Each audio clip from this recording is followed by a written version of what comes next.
Okay, hello and welcome back. We are now about to take off on the Pipistrel Electro Alpha. Okay, hello, welcome back. We're about to take off and climb on the Pipistrel Electro Alpha. So the cockpit checks for takeoff are completed and we're ready to go. Remember, with electric aircraft, don't waste time.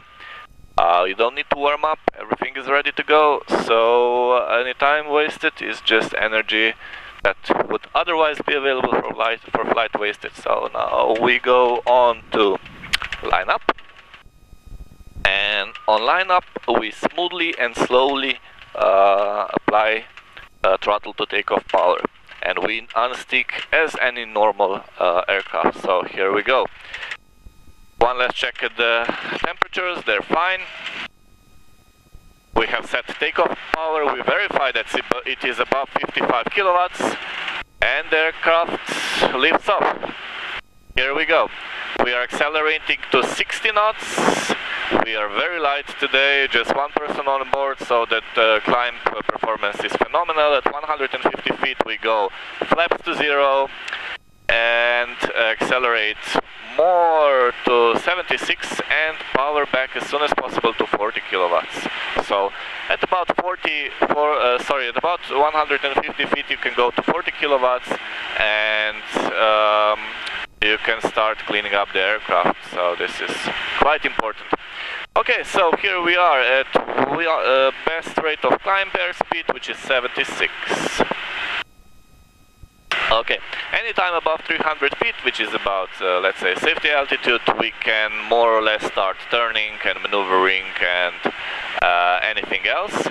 Now, let's try level flight. So to transition into level flight, you don't need a lot of power. So a good number is to start at about 20 or about 18 kilowatts, and that's sufficient for a level flight thereabout. It depends on the temperatures, it depends on the density altitude, but you get about 70 knots. So the key point is in level flight is to fly as effective as possible. So you don't want to do any unnecessary movement, like you don't want to oscillate in pitch a lot, because that just burns energy that you would otherwise use for flight.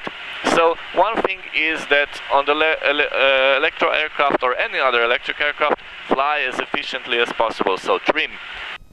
If you trim, you don't fly inefficiently. Now with Electro Alpha, it's also very important that you do not fly without any side slip. So side slip should be avoided. Side slip is very hard to feel, it's very hard to see, you need quite a bit of experience to do that. But I have a trick for you. So if we have a bit of side slip, let's say like this. So you can see that the turn coordinator is deflected. Now, usually what we do, we don't correct side slip, but we correct with bank.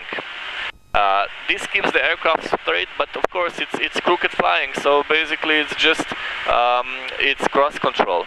So anytime you feel that you have a bank, or that you have a control stick deflected, just to maintain level flight, well, the core problem that you have is side slip. So correct side slip, and a good sign for side slip is that basically you're flying with cross controls. Okay, this is more or less for what we have on climb and level flight. Don't forget to check your engine monitoring system. Check your temperatures. Remember that the first and the second, so the motor and inverter temperature drops. They drop like a normal piston engine aircraft. So whenever you increase the airspeed and decrease the power loading, they drop. However, this is not the case for the battery temperature. The battery temperature just rises. During one course of the flight, it just rises. You don't have the ability to cool it. So this is probably the most critical. Okay, thank you for joining us on this takeoff on the Electro Alpha. And remember, more on this, including a free course and a simulator, you can find on pipistrel-online.com, so be sure to visit us there. Thanks and have a good time.